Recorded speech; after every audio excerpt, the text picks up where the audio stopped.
this was my identity. Nobody talks about how freaking hard it is to be a dentist. What most people talk about is how this affects the patient. What nobody talks about is how this affects us. Dentistry is ready for this. Now is really the time.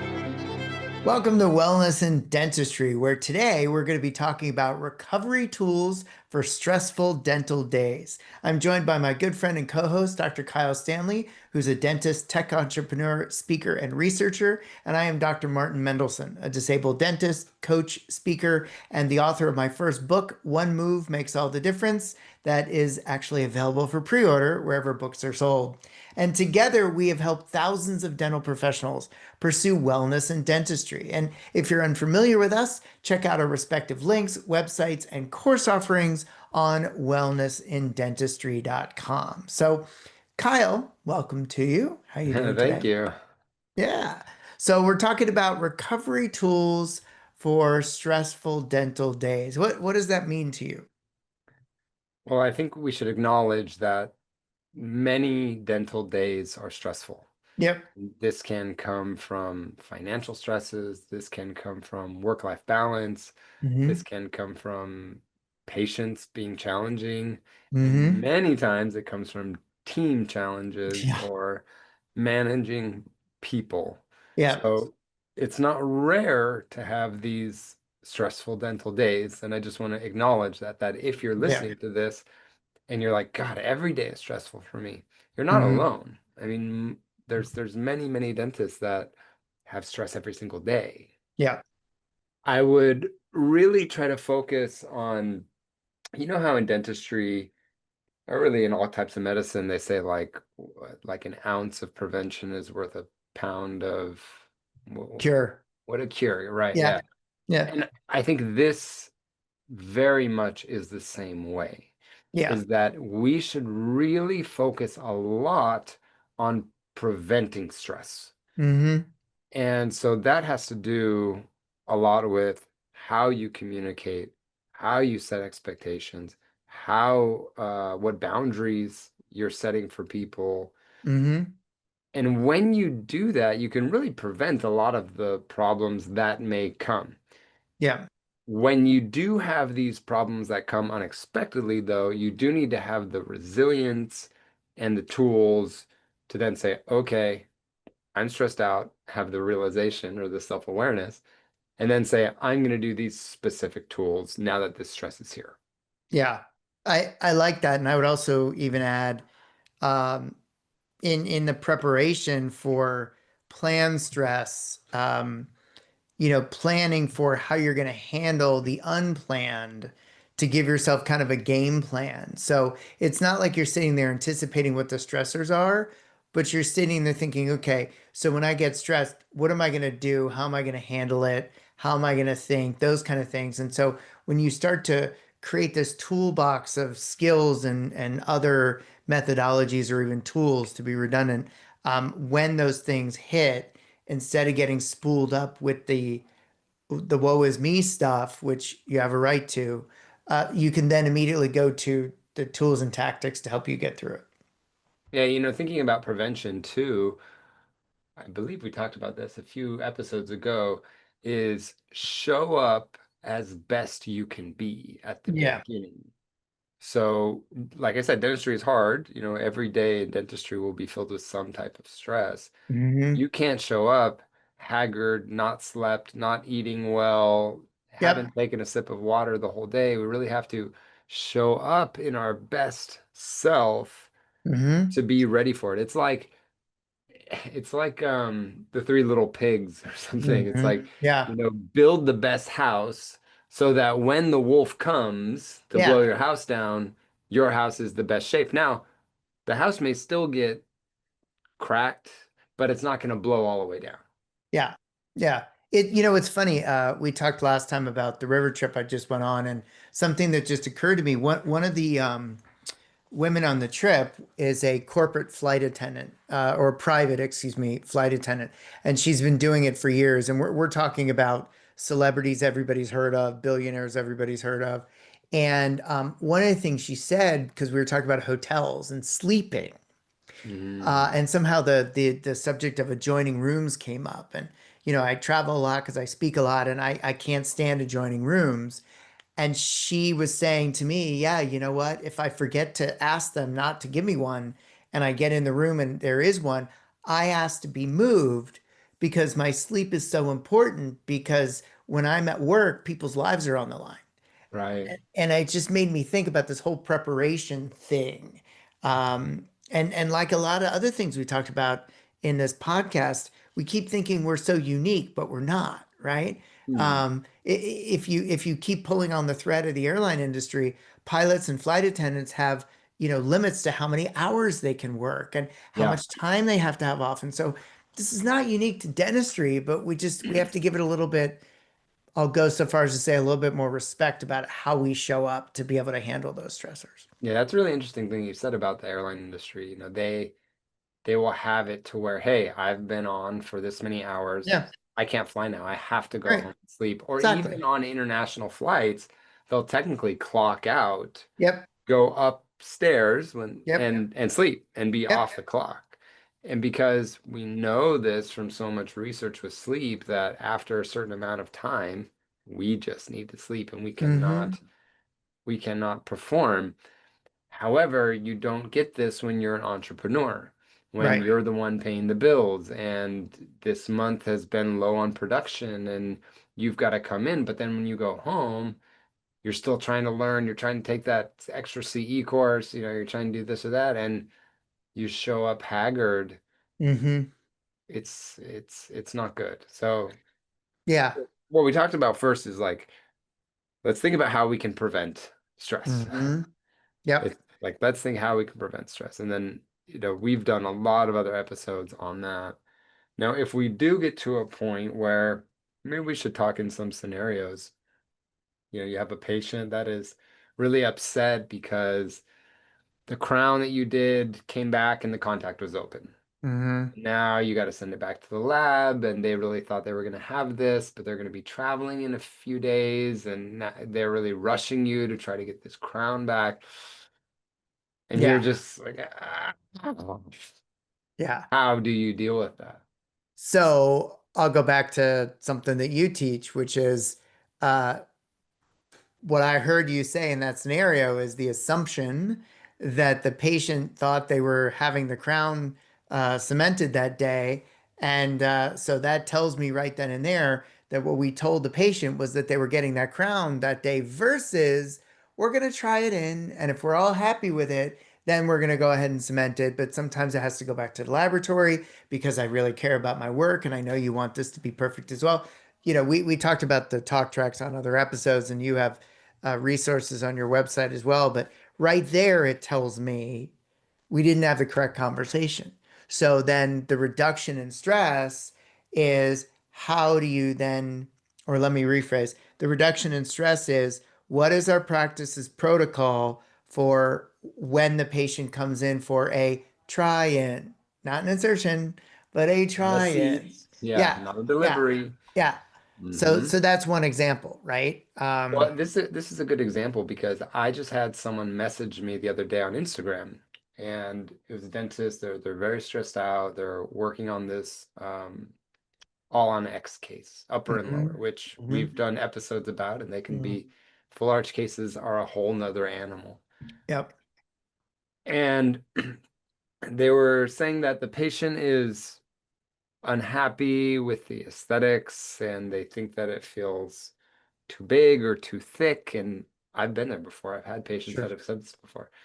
And the patient's asking for a refund for a certain amount of whatever they paid. And they paid, let's say, $50,000 and they feel like they didn't get $50,000 worth.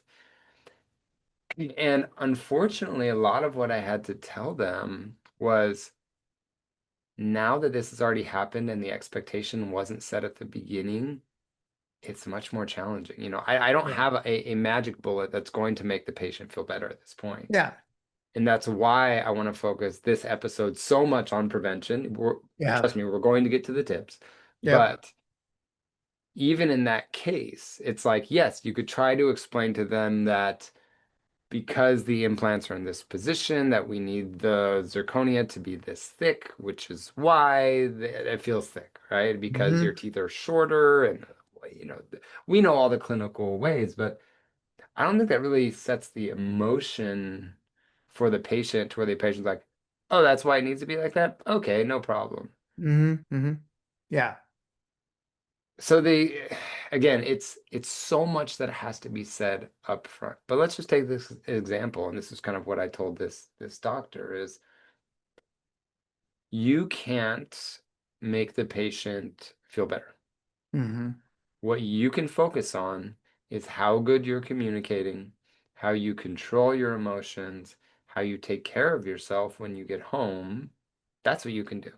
Yeah, 100%. And what I'd like to add, which is kind of the ongoing thing, which we'll get to, is when you do have this kind of situation where something untoward occurs and there wasn't a system in place or you realize the communication wasn't where it could have been, et cetera, then the questions we need to ask ourselves is, okay, I'm going to give myself the grace to be upset about this for a reasonable period of time, whatever that reasonable is.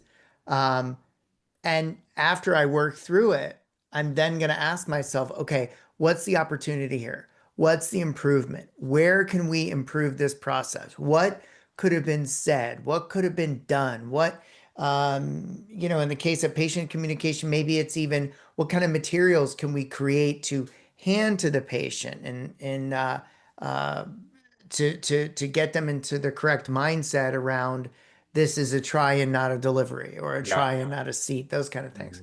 Mhm. Because that's really important too, because the classic joke definition of insanity is doing the same thing over and over again, expecting different results. So if you run into something that's driving stress and you see an opportunity to reduce it, don't just gloss over it and move on as busy as our days are. There's ways that we can account for that, mark it down, make sure that we get to it next week if we're really busy this week. But forgetting about that and not making any change is the definition of insanity because then you're setting yourself up for that stressor again and again and again. Yeah, well, that was one of the things with this case was the patient was showing the transition zone between the Mm-hmm. restoration and the gingiva on the lower. And this Mm. doctor sent me the radiograph or sent me the photo, and I looked and I said, I see why they're complaining actually, you know? And she was like, well, in the provisional phase, she never smiled that big. Mm. And so thinking about this now, I would hope that this doctor, I didn't say this to her, but I would hope that she would look at this and say, what am I going to do, hopefully before the implants are placed, to see Mm-hmm. exactly how big this patient's lip can move. Now, this was the Yeah. lower, which is usually not Yeah. the problem. Usually it's the upper, right? And I think that's a great way of thinking about it without beating yourself up, but saying, how can I do this on the next patient so Yeah. that I always know where the transition lines are and I can place the implants deeper. Maybe I have to Yeah. do bone reduction or, Yeah. maybe, or Exactly. maybe the answer for this patient is it has to be a removable that snaps in and out so that you can hide the transition zone in the vestibule. Yep. So let's say that they go home. It was after they text me. Let's just continue with this example case because it's a real Hmm. case. They go home, they're stressed out, they text me.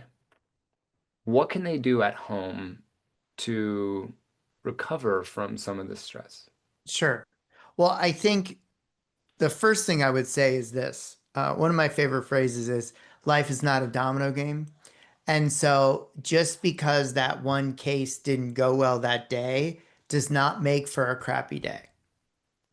And so in almost every situation, there are things that we can focus on or choose to focus on would be a better way to put it that are positive or that we can draw gratitude from to focus on that stuff versus on the other. And is it true that the negative stuff feels more powerful? Yes, 100%. But what I will also say like we talk about on this podcast all the time, skills are skills. If we have allowed those negative things to be the focus of our evenings on a repeated basis, then of course they're more powerful. And so this is about practice, skill implementation, and focus. And so um, I'm going to say something else just here in a moment. So number one is focusing on the gratitude. I would even recommend that you write down the stuff you're grateful for because there's a kinesthetic transfer that happens when you go from here to the paper.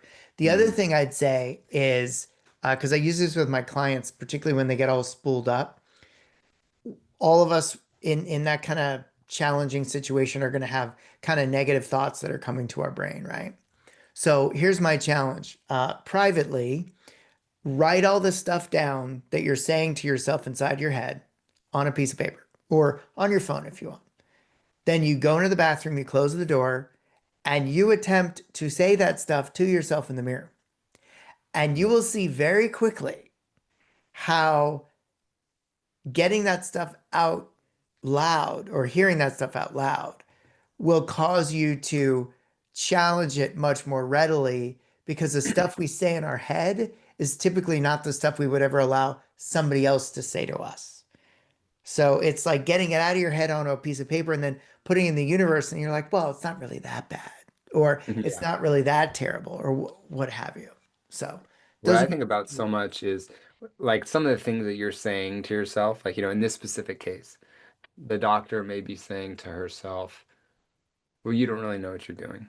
bingo. You're a bad doctor. Yep. You've wasted the last 20 years of your life going through dental Yep. school and residency and going through being an associate and then owning your practice. Like, what a waste of time you are. Hmm. You know, Hmm. you're a bad communicator, you're whatever, right? Yeah. Yeah.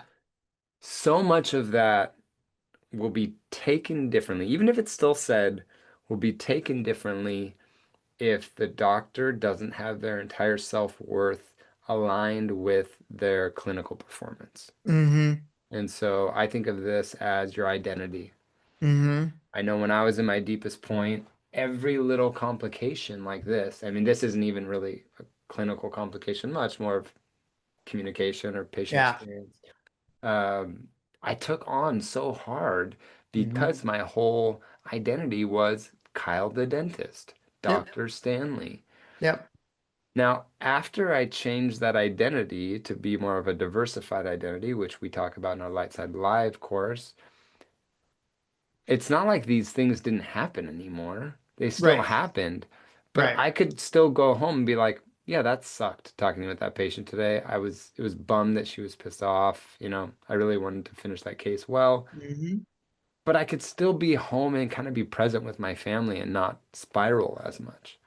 So I think my Absolutely. first recovery tool is really kind of not so linear, but it is to understand that your purpose in life is not your profession. Correct. Yeah. And then therefore your self-worth isn't interconnected and intertwined with your ability to execute a full arch case, to execute a, DO on number three. It doesn't matter what it is. Your worth and your value isn't predicated on your ability to execute and perform and excel at X, Y, or Z given procedure. It's two completely different things. The second thing I would say is to understand the power of breathing. I Mm, was like, I mean, before I went through my mental health challenges or my personal growth time, I thought it was all kind of bullshit, really, yeah. to be honest with you. But breathing is one of these interesting things from a um, physiologic standpoint, that it's one of the only autonomous things that our body does that Hmm. we can actually control too. Yeah. So it's Yeah. like when you're not thinking about breathing, you just breathe. You don't even Hmm. think about it, right? Even when you're Hmm. semi-unconscious sleeping, your body breathes.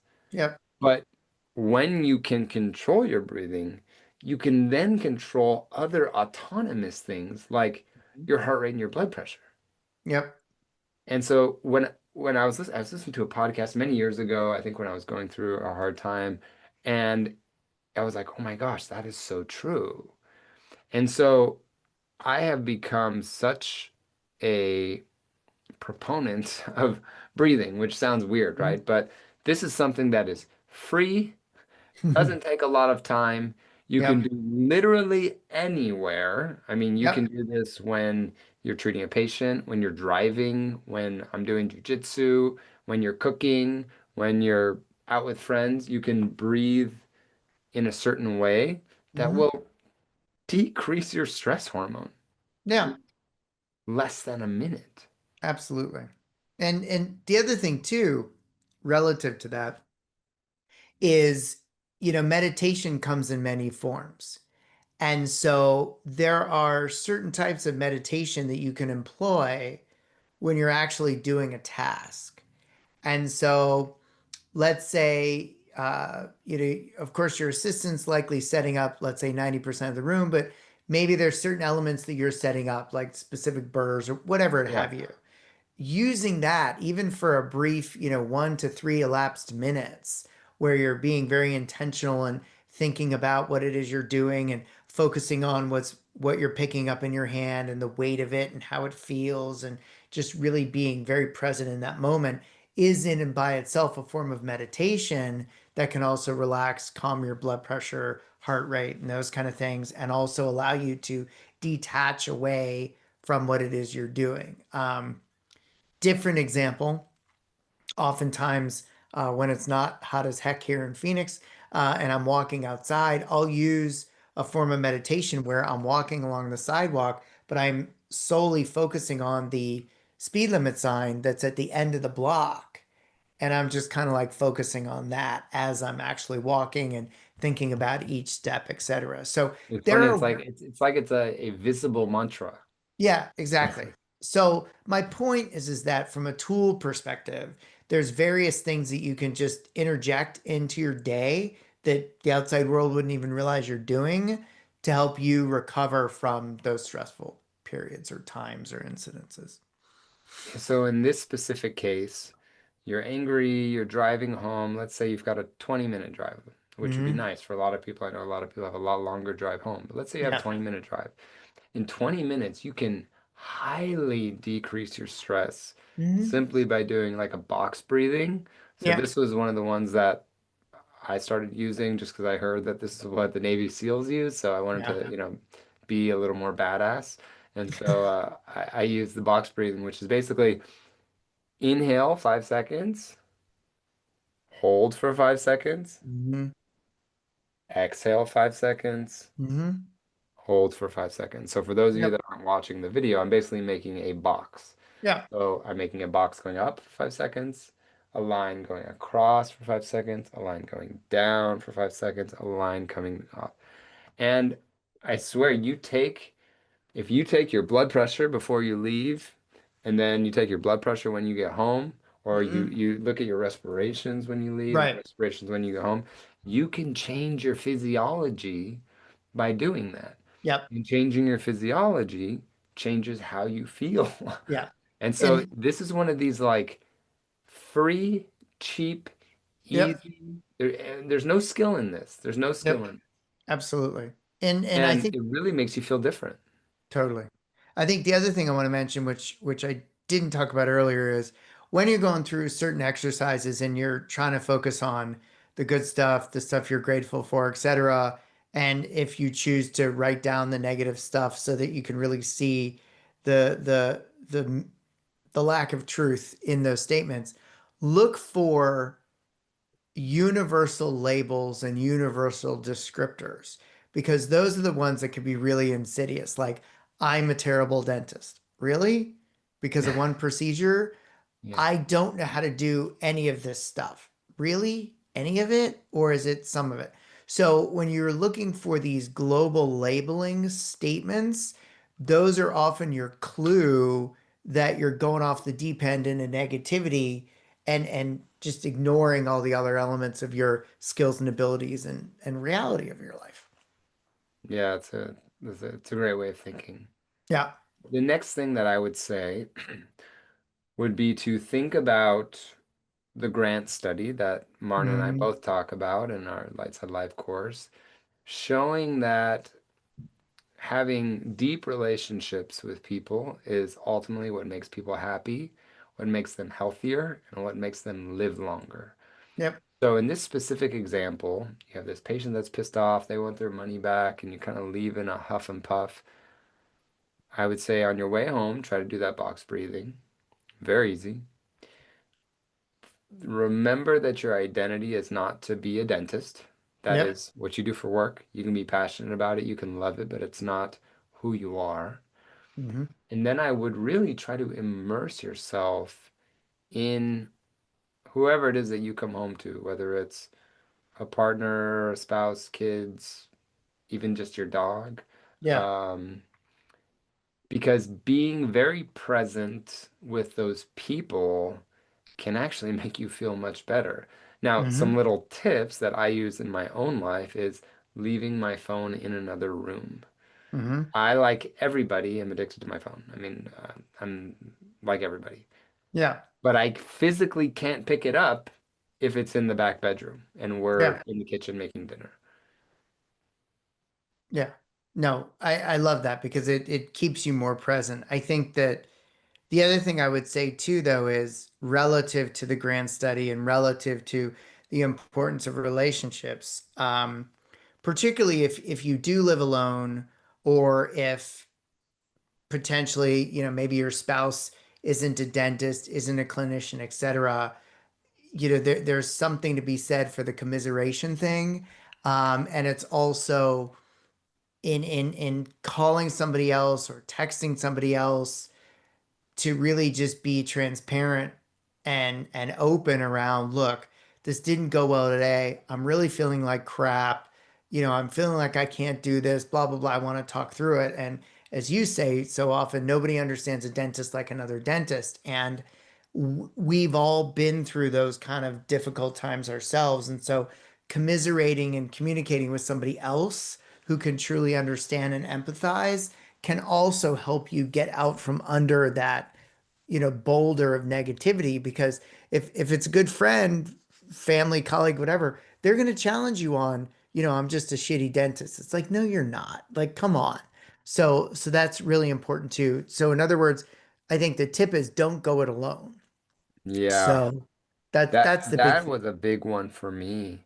When I was so depressed and feeling like a big loser, Hmm. and when I could finally open up to my dad and my brother, and they both told me they either went through something like that, or they Hmm. will go through something like, Hmm. or they did go, or they Yeah. are going through something like Yeah. that. I was like, oh my gosh, I'm not the only one. Yep. And there is definitely something about not feeling alone in what you're going through. And Hmm. honestly, you call up any dentist and you tell them this real story that I was telling you guys about. Um, everybody's been through that. I mean, Oh yeah. everybody, maybe even a specific all in X case or a Yeah. specific denture case where you can kind of see some problems like that aesthetically, or the patient doesn't like what it feels like. I mean, we've all had that. And so Totally. like if Martin called me and said, I've got this patient and he or she is doing this, I'd be like, oh yeah, man, I just had one of those yesterday. Hmm. I mean, Yep. very similar. Yours was upper, mine was lower, but I just had that yesterday. Yep. And immediately you feel like, oh wow, like other people are going through some of the same stuff. Hmm. And it's not great that other people are going through hard things, but it shows you that you're normal, your feelings are normal, and also that you're gonna get past this just like your friend or colleague did. Absolutely. Absolutely. And I also think it's critically important to just be involved and engaged in the community. And so study clubs and other kind of mastermind and mentorship groups are really quite important because that's another opportunity for commiseration, support, and having people have your back and so you don't feel so alone. Yeah, another thing that I'll say too is exercise is a great drug. Yep. It is a great way to feel better. Hmm. Last night, I put my son to bed around, I don't know, 8, 8:15, and it was my day to go to the gym. Hmm. And I fell asleep when I was putting him to bed. So then I woke Hmm. up like 30 minutes later and was kind of like, where am I? And I really didn't want to go. And I almost made excuses that I didn't want to go. And then I Yeah. went, and I'm in like the end of my, it's called like a mesocycle. So like I do like 6 week cycles, and it gets harder Hmm. and harder and harder. So I'm like towards the end. So it's really long, hour and 45-minute workouts. Hmm. It's hard.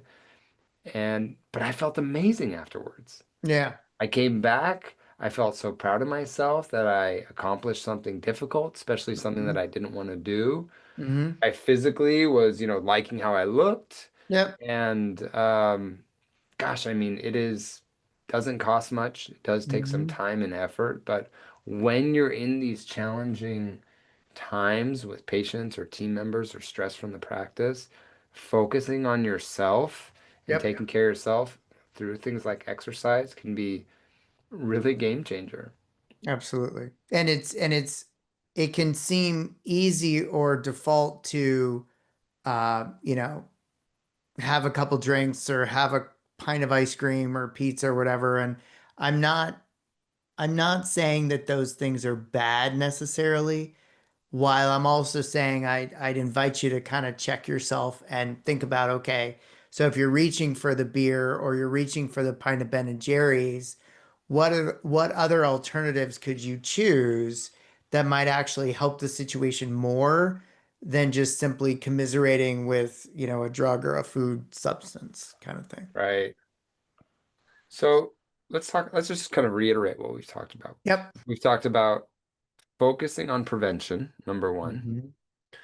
We've talked about um, separating your identity from things that Hmm. happen in the practice. Yep. We talked about box breathing or breathing in general to Hmm. decrease stress hormone and control stress. We talked about focusing on relationships, Hmm. being present, Yep. and then we talked about exercise. Hmm.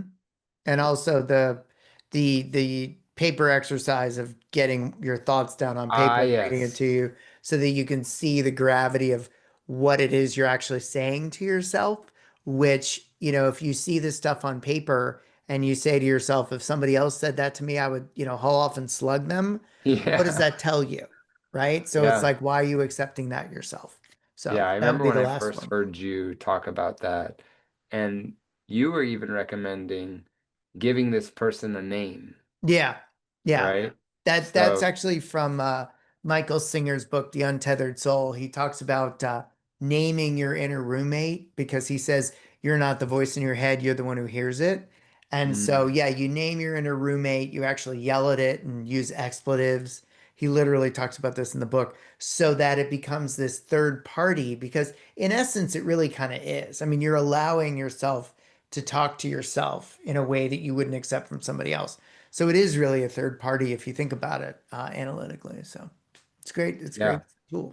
Well, I think these are some good, easy, cheap tools. Yep. And some of them may seem like almost too easy, or, Hmm. well, I'm already doing that. But I believe if you're listening to this, some of it is just the self-awareness of, Yeah. hey, I'm stressed out. This is what I'm going to do. I'm going to do Yeah. this on the way home. When I get home, I'm going to do this with my family or this with my spouse or whatever, this with my neighbor. And then I'm going to try to take care of myself a little bit. Totally. And so it's simple but not easy, Hmm. but it can have a huge effect Yeah. on how you feel the next day. One Absolutely. last thing that I want to say too is don't underestimate the power of sleep, Mm. sleeping on something. Yeah. I know like I've had times where like my wife and I are in an argument, and we go to bed mad, which people say you shouldn't do, but let's say we do. And I wake up, I forgot what we even were fighting about. It's true. Yeah. Like so much Yeah. of my stress hormone has gone through my body. My sleep has really completely recovered my body, made me Hmm. much less reactive that the next day I'm just like, I'm sorry, whatever we were talking about yesterday, like I apologize Yeah. if I did anything wrong. Like let me know if there's anything I can do. It's so much easier. Hmm. So understand that about yourself Yeah. and know that the next day when you wake up, you're going to feel a little bit better. Hmm. Totally. Any final Totally. words, Martin? No, I just you said a couple moments ago, it's really simple. It's really simple, but it's not easy. And if you think about it, we've taken the easier way out, which is allowing our negative thoughts to take off, Mm, right? So you could argue, well, this is too simplistic. Well, you're actually taking the easy way out right now because yeah, you're just allowing it to flow. So, if I guess my last thought is if your negative thoughts and the length of your reactivity is really bothering you, then what are you going to do about it? And here's a couple tools that you can start to think about and deploy to make that change because without change, you're going to stay exactly where you are now. So, yeah. Well, we hope you like this episode. You got some practical tips.